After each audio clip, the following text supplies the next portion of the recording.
name is Athena, and in this video I'm going to talk about all of the best books that I read in 2020.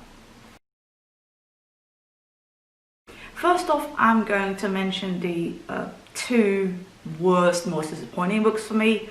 So I want to get that out of the way, and then I'm going to talk about all the books that I really loved in 2020, which is a lot. So I could say this is going to be a short video, but it probably isn't. Because I know myself and I tend to run. So the worst and most disappointing book for me personally is, in 2020, is Autism in Lockdown by a whole bunch of people. If you have seen the wrap up in which I discussed this, I can't remember right now what month it is, but relatively like the last few months or something, so not that long ago, I went on kind of a detailed rant what I didn't like about this book. So you can watch that if you like, but yeah, I got barely anything out of this whatsoever, whereas I was hoping, you know, with 2020 lockdown, and I was hoping to get something out of it. I really kind of didn't, and yeah, it was really more written for parents who have autistic children rather than autistic people themselves, and I had a lot of other problems with it, but yeah, check that video if you want to know. And the other book is False Spell by Mia Mouse. This is a young adult thriller. Now this wasn't a terrible book, but I was disappointed in it because it was not surprising much. There was a bit at the end that I didn't see coming, but a lot of the other stuff that happened, like it was really easy for me to see, yeah, how it all worked. So this is a young adult thriller in Dutch. I have read another book by this author that I absolutely loved, so that will come later on in this video when I discuss the best books. But yeah, this one was just disappointing to me because it was not surprising to me. I knew what was going on, sort of thing. So I don't regret reading it or something, but will I reread it? Probably not. Now, I am not the target audience. I'm not a teenager. I'm an adult, so there is that. But I have read all the books by this author, and I like them all.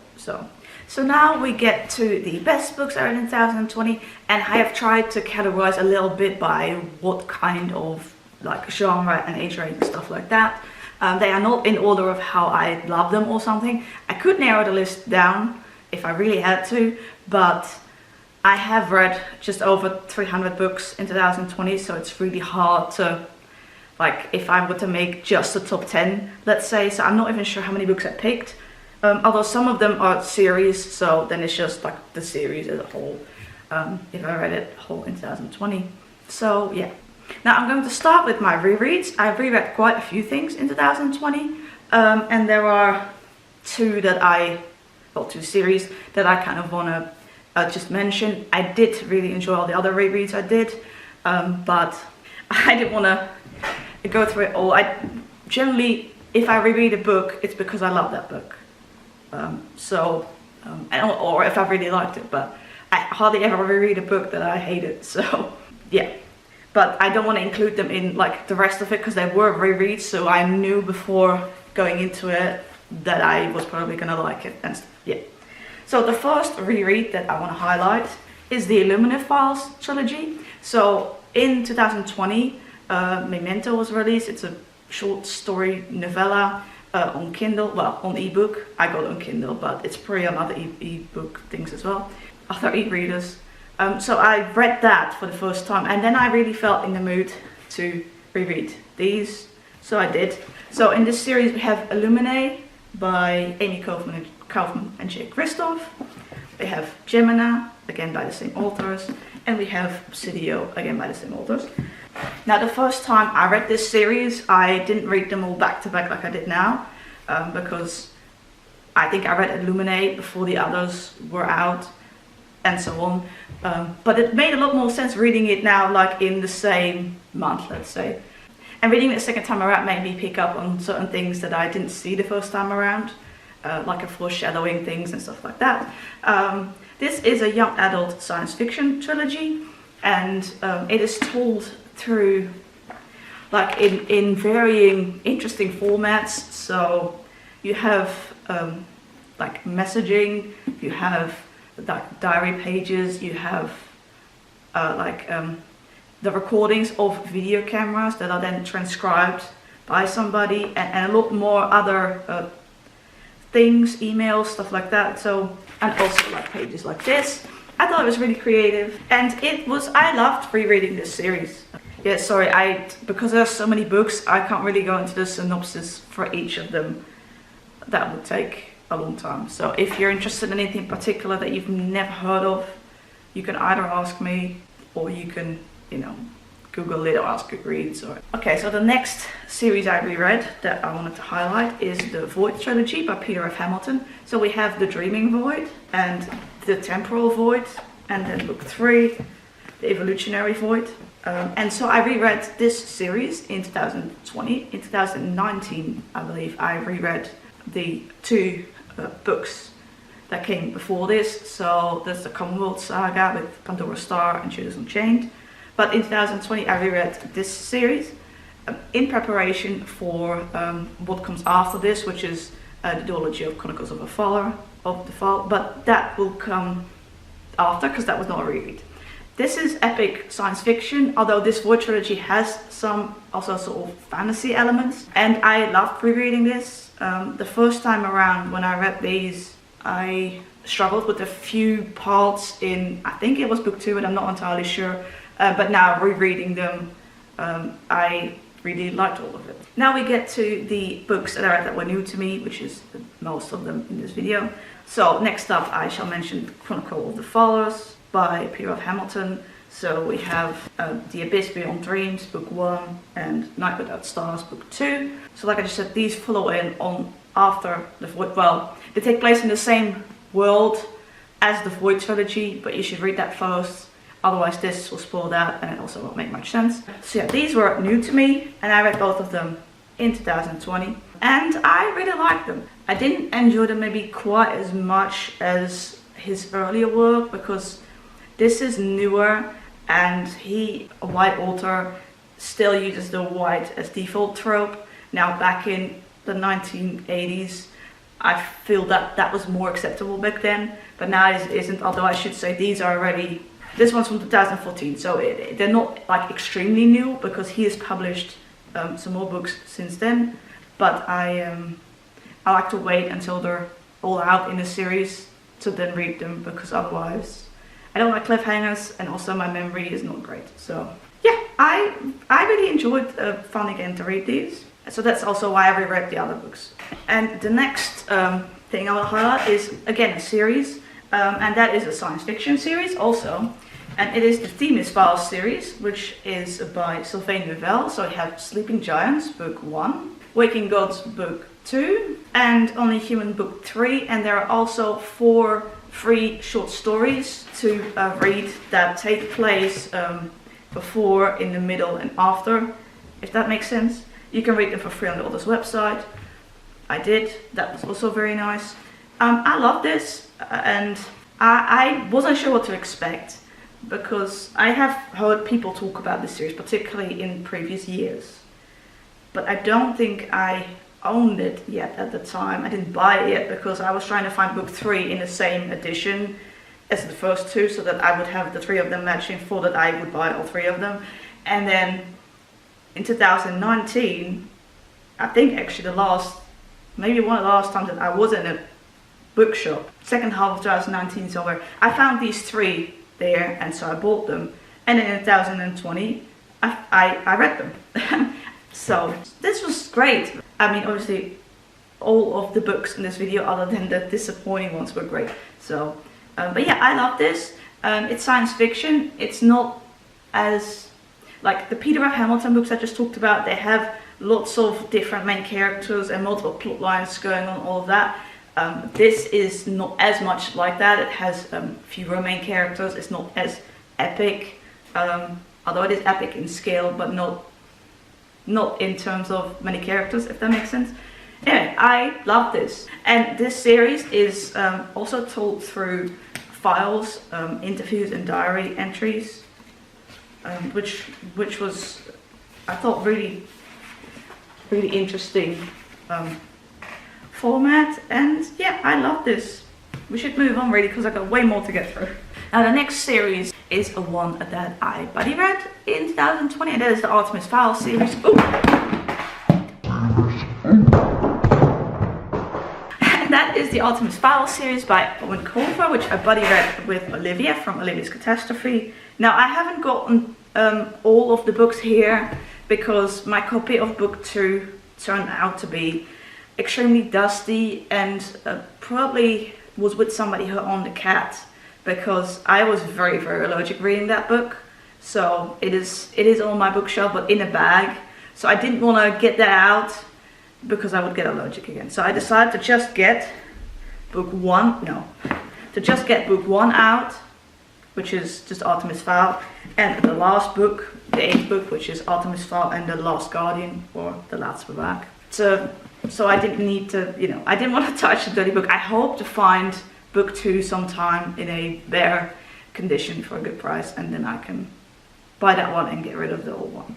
And I also brought a book 6, Artemis Fowl and the Time Paradox, but then I have the Dutch translation because this one was my favorite in the series, and so I thought I'd bring it to highlight that. And I really enjoyed reading this series together with Olivia. If it wasn't for her, I don't think I would have maybe got around to it in 2020. But yeah, so this is fantasy. Now, whether it's kind of middle grade or early young adult, I think I might have classed it as middle grade, but anyway. Well, children's, because I don't distinguish between those two. I really enjoyed this series. And so, I mean, the first book was nice, but then it improved throughout. And yeah, book 6 was definitely my favorite. But yeah, this was really nice to read. And then we get to another fantasy series. This one's middle grade, and that is His Dark Materials by Philip Pullman. And I buddy read these two, book 2 and 3, so The Subtle Knife and The Ember Spyglass. I buddy read them in 2020. I read book 1 in 2019, which was also a buddy read, but since it was not in 2020, I didn't pick that one up to bring here. So I buddy read this series with a couple of people. So Emily from Novelle Novels, Berna from Berna's Bookish Adventures, Charlie, who has an Instagram account, Pickless Mom. And I really liked reading this series, so we read books 2 and 3 in 2020. And yeah, this was great.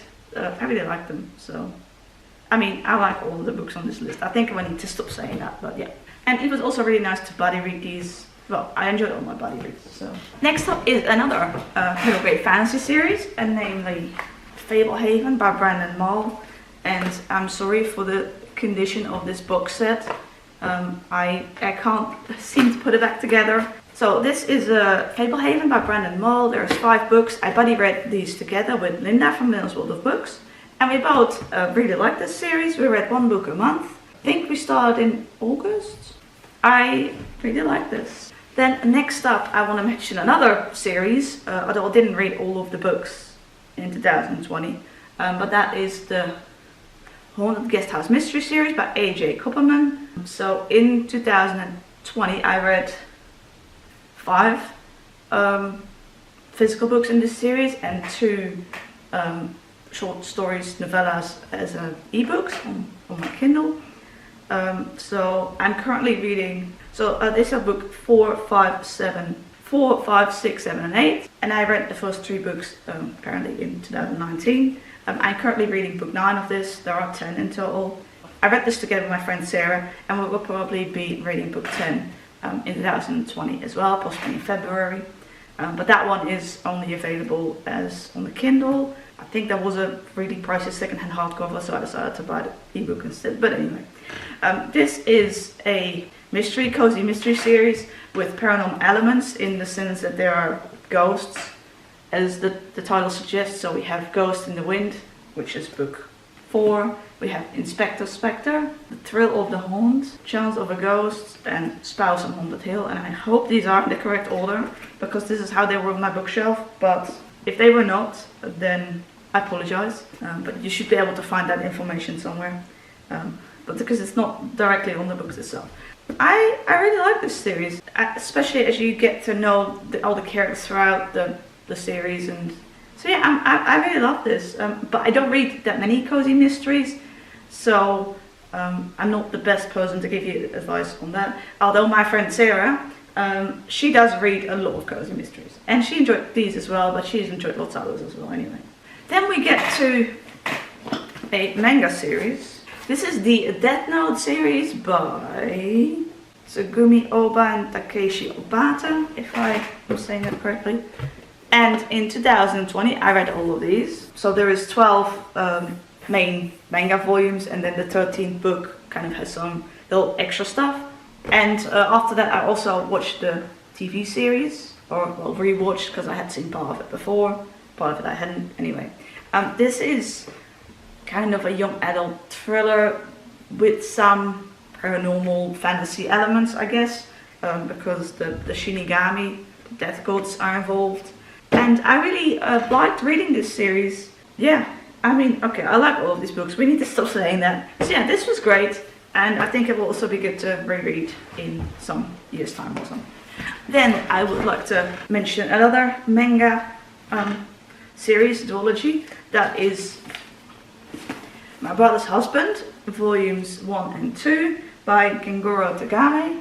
I don't know if these are in the correct order, but this is volume 1 and this is volume 2, and I love this. Nichi and his daughter Kana, he and his wife are divorced, and then but his brother passed away, and his brother had a husband named Mike, this person, and Mike comes to visit these two, and so it also talks about like homophobia in Japan, and it was just, and I always like it when there's like a kid, and yeah, so I'm sorry I'm tripping off my words, but this was excellent. So yeah.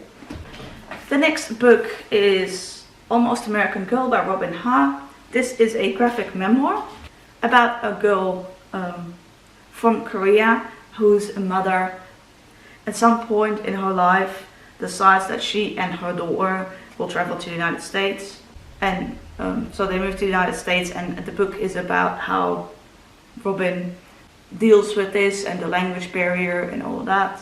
So yeah, I really like this graphic memoir. Then next up we have On a Sunbeam by Tilly Walden. This is a graphic novel, and it is quite big. And I read almost all of the Tilly Walden books I have in 2020, other than the first one that I read, which I read a few years ago. And this was my favorite among them, and this was, I love this. This is set in space, and it also has LGBTQ plus elements. There is a non-binary character. There's a female-female relationship.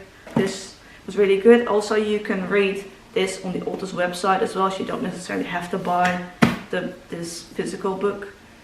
You can just read it on the author's website, but I prefer to read things physically. So.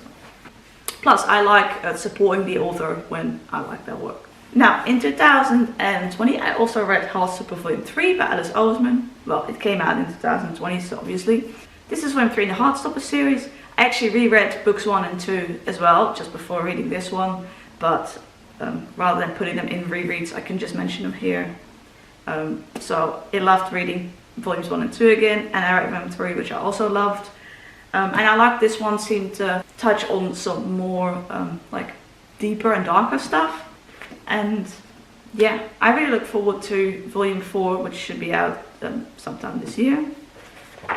And yeah, so this graphic novel series, which started as a web comic, is about Nick and Charlie, who in book 1 fell in love. And I loved it. Then I have Middle Game by Sean McGuire. So this is kind of fantasy, but it is set in like the real world, United States. So I guess we should call it urban fantasy, but I don't know.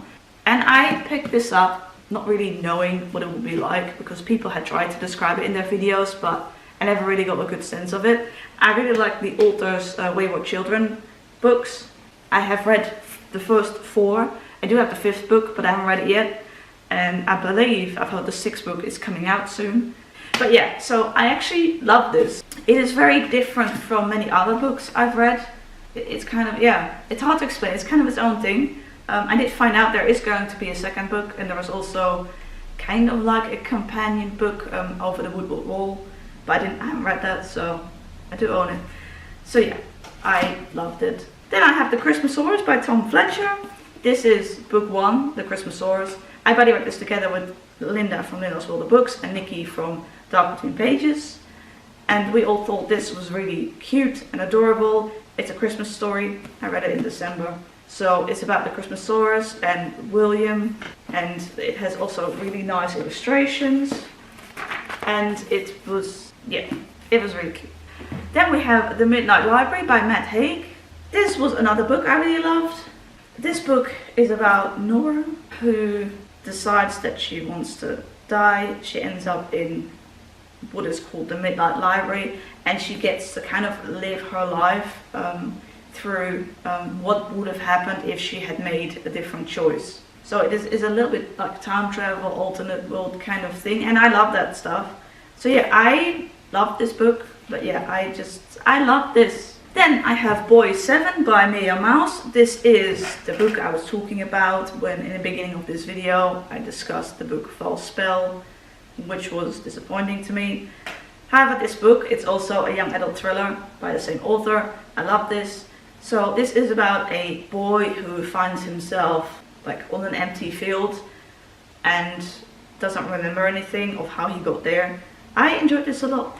Then I have Let's Go Swimming on Doomsday by Natalie C. Anderson. And this was quite a surprise to me because I picked this up on recommendation from Jessie from Bowties Books.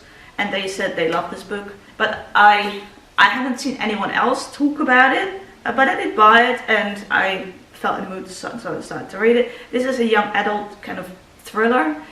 Although it also has like contemporary elements, but there's also some suspenseful stuff. And I love this, which I was not expecting, is about Abdi, whose brother has been taken by this kind of military group. I love this. And it's not like many other books that I've read. Then I have Zwijgrecht by Leesdame Blog. This is an adult thriller, is a literary thriller, although it says psychological thriller there, but her books are normally literary thrillers. So, and it is Dutch. Leesdame Blog is one of my favorite thriller authors. I just really like most of her work that I've read so far.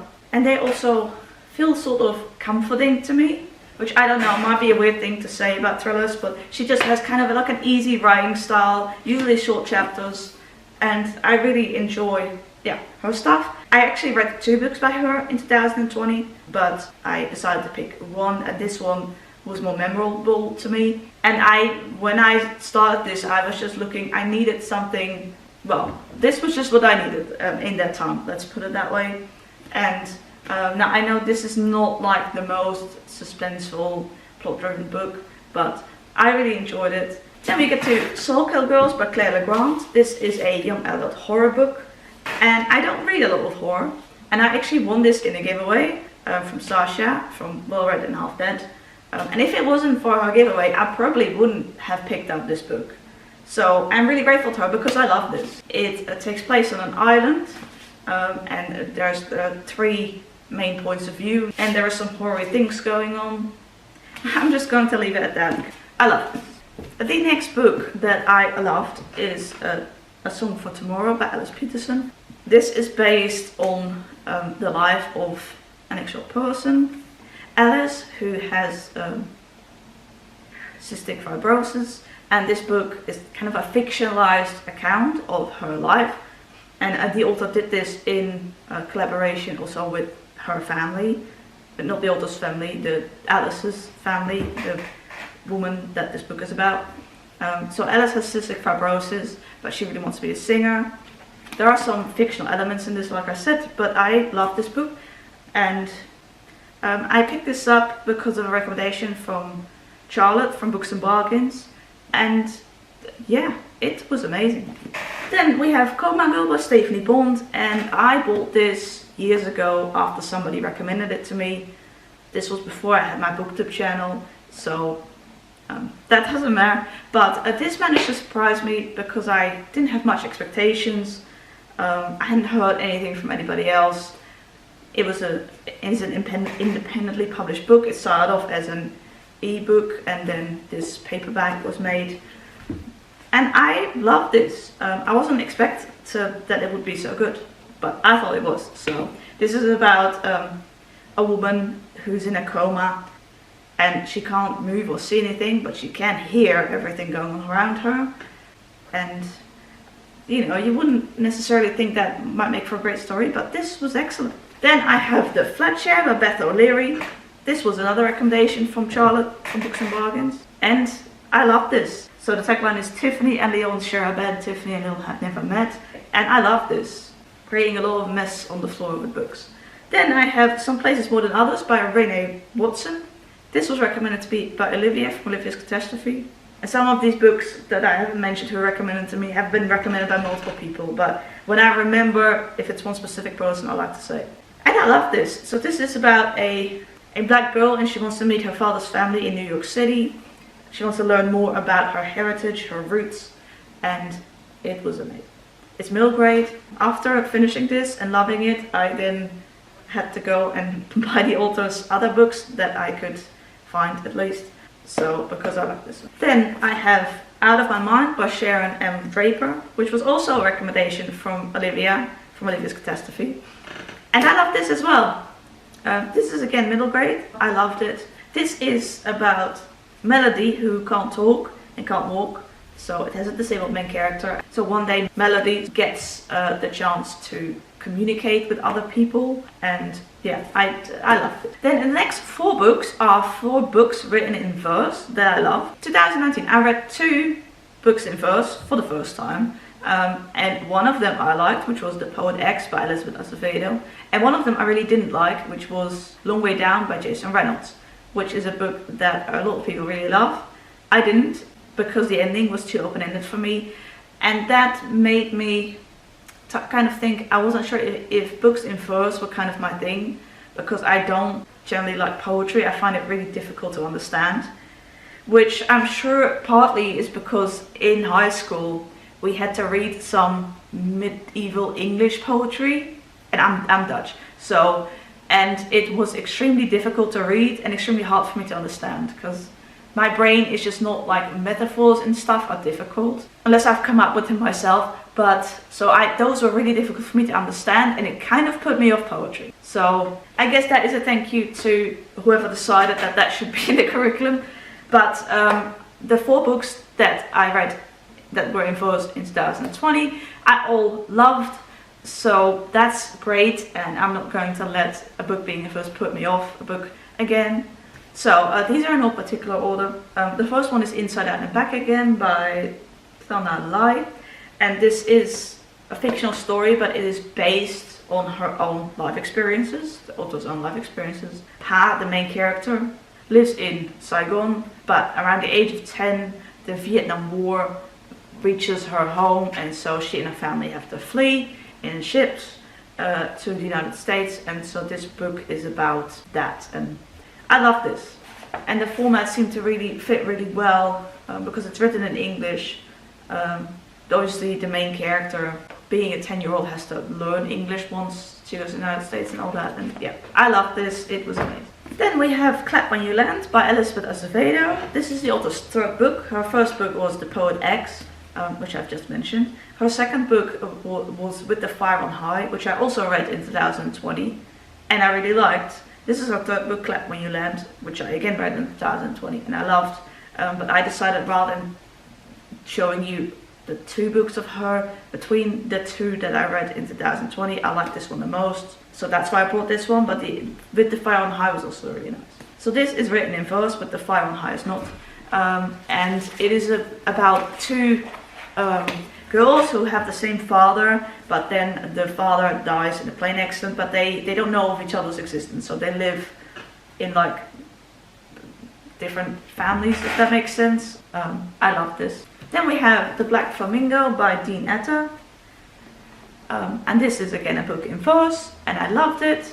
So this is about Michael, and it's the book is kind of him trying to find himself, and he gets into drag, as you can maybe see on the picture. And before I started this, I actually thought it was middle grade, but it's not, because we see him go to like college or university. But the beginning is about his childhood and him growing up. And I loved this. It was absolutely beautiful. There was also stuff in here. So he is, Michael's black, and I believe he is gay. So it had a lot of good messages, I thought, about racism and homophobia, and just some very good, yeah, I love this. And then we have Punching the Air by Ibiza boy Yusuf Salam, and I love this as well. This is about a black teenager named Amal, and he gets accused of a crime he didn't do, so he ends up in prison. And he is an artist and a poet, so the book is written in verse, which is kind of his thoughts and things, and I loved it. So now we get to a bunch of young adult contemporaries that are not in verse, but are in prose, I think it would be called. So first we have You Should See Me in a Crown by Leah Johnson. This is about Liz, who thinks she is too black and too poor to be the center of attention, but then she loses the scholarship she was counting on to go to college, and so she still really wants to go to college, obviously. So what she does is she participates in being like a prom queen, because that comes with a scholarship, so the money she could then use to go to college after high school. And yes, this was also queer, and I loved this book. And this is the author's debut book, so that's very impressive as well. Although that's the case for more of these books, but I haven't mentioned it, sorry. This was great. So her town that she lives in is very much into this whole prom queen and king thing. Then we have Away with Fate by Gloria Chow. I read the author's first book, American Panda, when I can't remember when it came out, if it was 2019 or 2018. But anyway, so this is the author's second book, and I loved it. So this is about Ali Chu, and she is the only Asian person in her school, and the rest of the people are white, and so she tries to kind of fit in. But then there's a new kid in school named Chase Yu, and he is also Asian. They're actually both Taiwanese, and things happen from there. I don't want to give too much away. This is also about family and culture, and I also really like that the main character, Ali, she does this sport, yeah, some kind of martial arts. I can't remember exactly what it was called now, and that was just a really nice thing to see, I thought. So yeah, I loved this. It was a great read. Then we have Sick Kids in Love by Hannah Moscovich. And Sick Kids in Love is about two teens who both have, I believe, a disability or a chronic illness of some kind. I'm trying to remember, it's been a while. So Isabel, the girl, she has rheumatoid arthritis, and that's pretty rare for a teenager.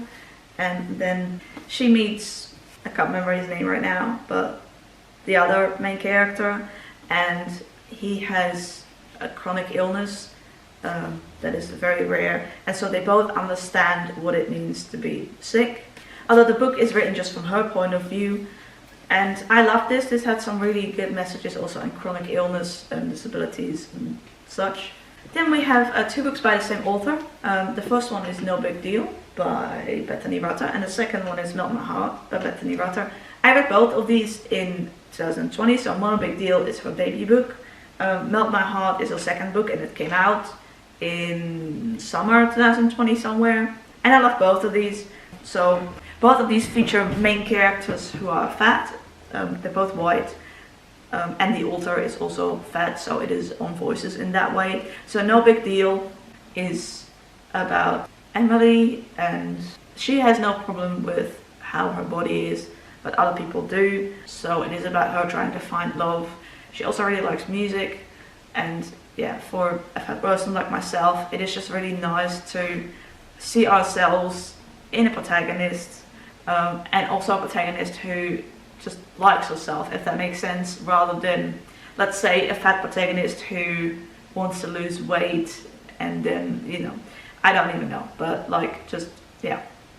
some good representation, let's put it that way, because in a lot of let's say movies and TV shows, for example, fat people as well as disabled people are often cast as villains. They're hardly ever the main character, but they're usually villains, in my experience. And yeah, that does bug me. So the author's second book, Melt My Heart, is about Lily. She is fat, but her twin sister is, I think they call it straight sized. So Lily feels like the boys often go for her twin sister, who looks similar as she does, but is thinner, sort of thing. So yeah, and this was also really great. The next book is Full Disclosure by Cameron Garrett. Now this is about a black, I think bisexual teenager, and she is HIV positive, and last time when this secret came out, she was forced to leave her school, and now she's at a new school and she likes a boy, but she's afraid that people won't understand.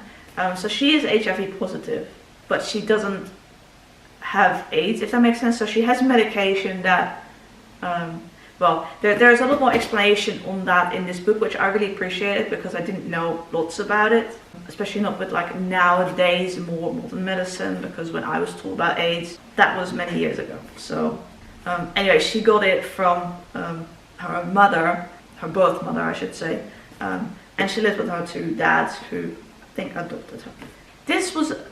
I really liked this. I learned about HIV and, well, AIDS, and yeah, this was quite a nice read, and I think I read it in, I'm not even sure if it was 1 day or 2 days, but pretty quickly, and it was just what I needed at the time. So. Also, I have never read a book before with a main character who is HIV positive. Then we have The Novelle Novels by Amy Reed, and I've had this book on my TBR for a few years. And it's been recommended by various people. I picked it up in 2020, I think because Olivia from Olivia's Catastrophe mentioned it in one of her videos, but I'm not 100% sure. Anyway, so this book is feminism. We have three main characters, three girls, teenagers, and these three decide to do something. So we have Grace. She's I think new to school. She moves into the house of a girl who was at the school, but who was forced to leave after accusing some of the boys in the school of rape, and she was forced to leave, and she never got justice. So Grace and the two others, so we have Rosina and we have Erin, the three of them decide to do something about this. Let's put it that way. So trigger warnings for the mentions and discussions of rape, but I love this. So Grace is the daughter of a preacher. Rosina, she wants to play music rather than work in the family restaurant. What I mostly remember of Erin is that she has some autistic qualities, let's put it that way. But it's been a while since I read it. I loved it. It had a great message. So it's mostly told from the point of view through these three girls, but on occasion we get a point of view of somebody else, and yeah, this was great. Then I have The Art of Feeling by Laura Timms. This is about Sam, who injured her leg in a, I believe, car accident, and because of that, she still limps and has lots of pain. And then she meets Elliot, who doesn't feel pain. He has a medical condition which makes him unable to feel pain. And Sam at first finds that really interesting because she feels pain every day, chronic pain, but actually Elliot's condition is also dangerous because he also doesn't feel it if, let's say, his body gets undercooled or if he burns himself, or so he can't feel any of that. So it is dangerous because pain is, it is a sign of the body to tell you that something's wrong. Now, of course, chronic pain is separate, and you wish that wasn't there.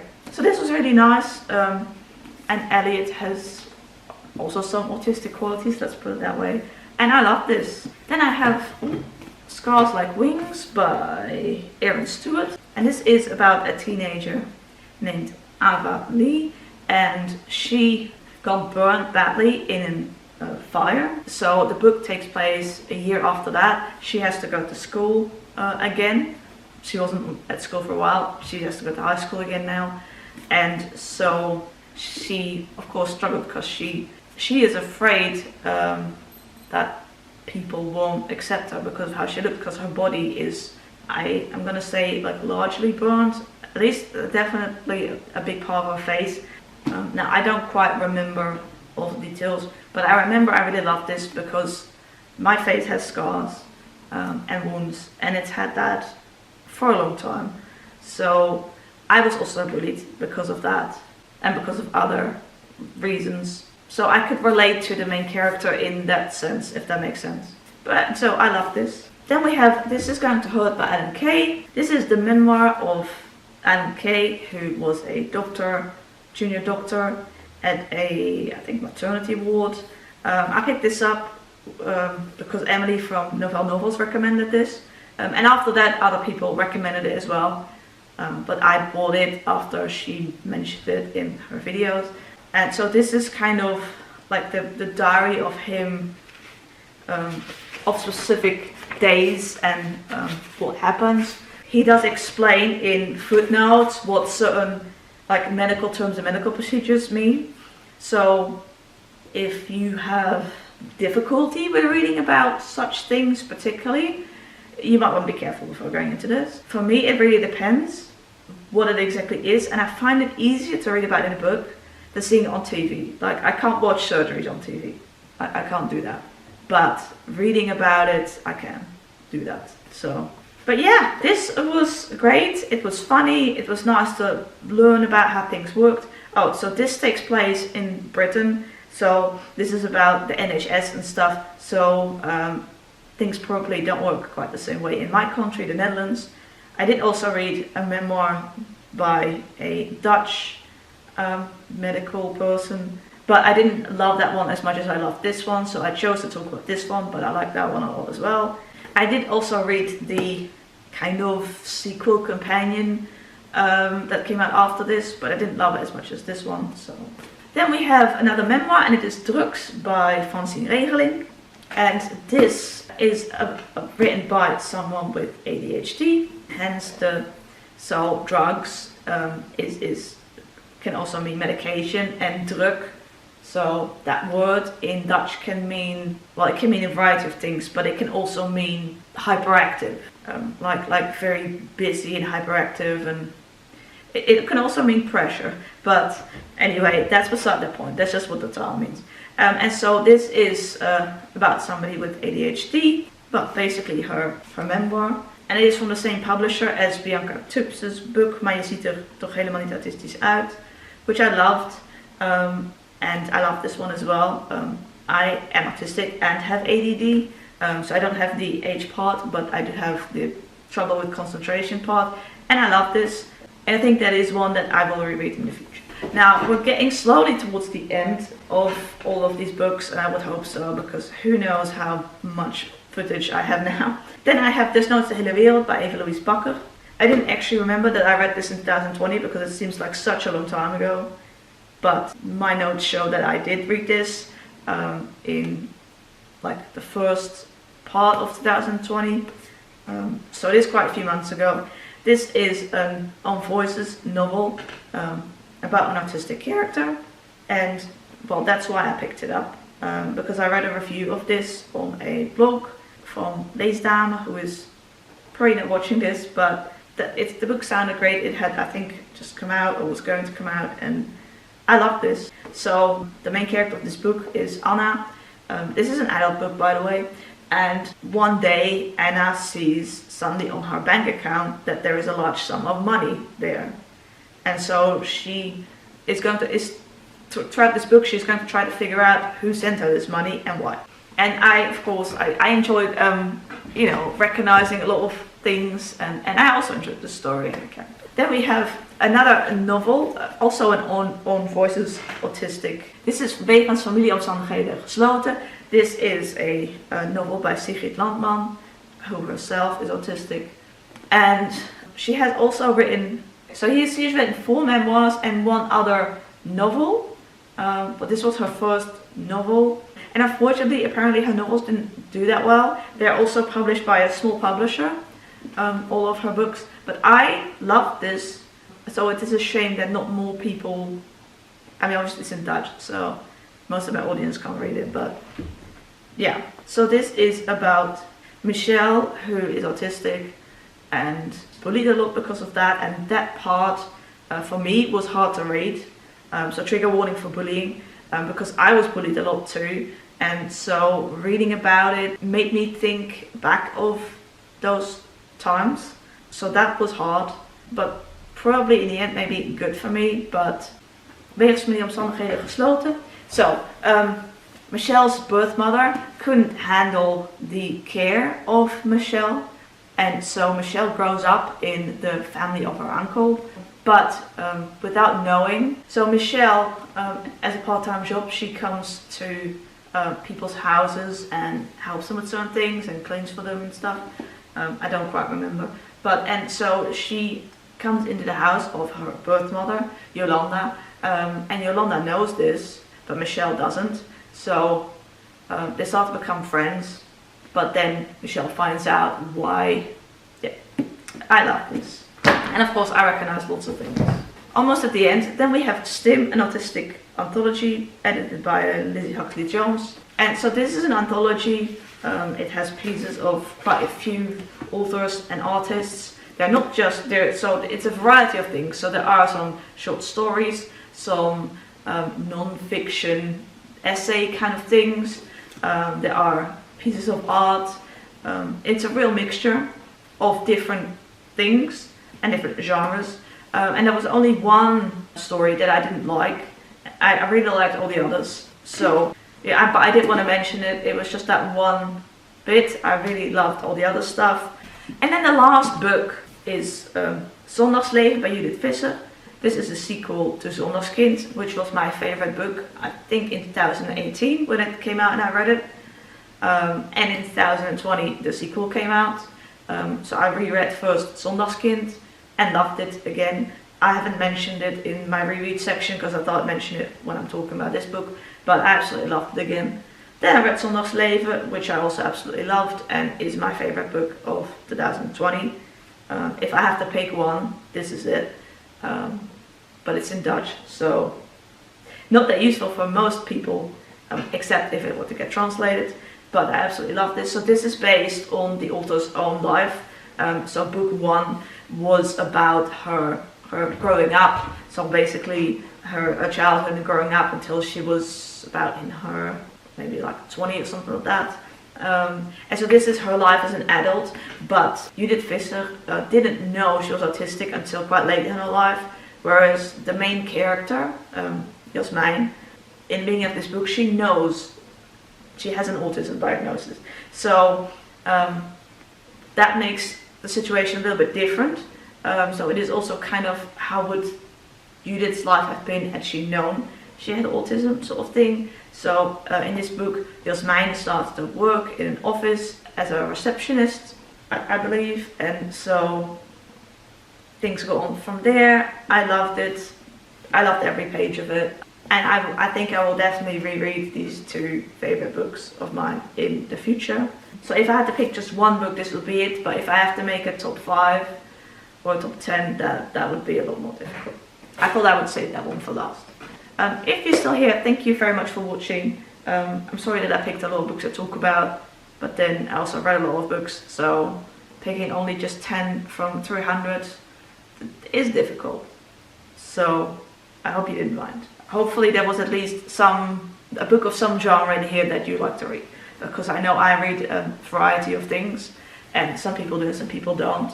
Here is the mess that I have made on the floor.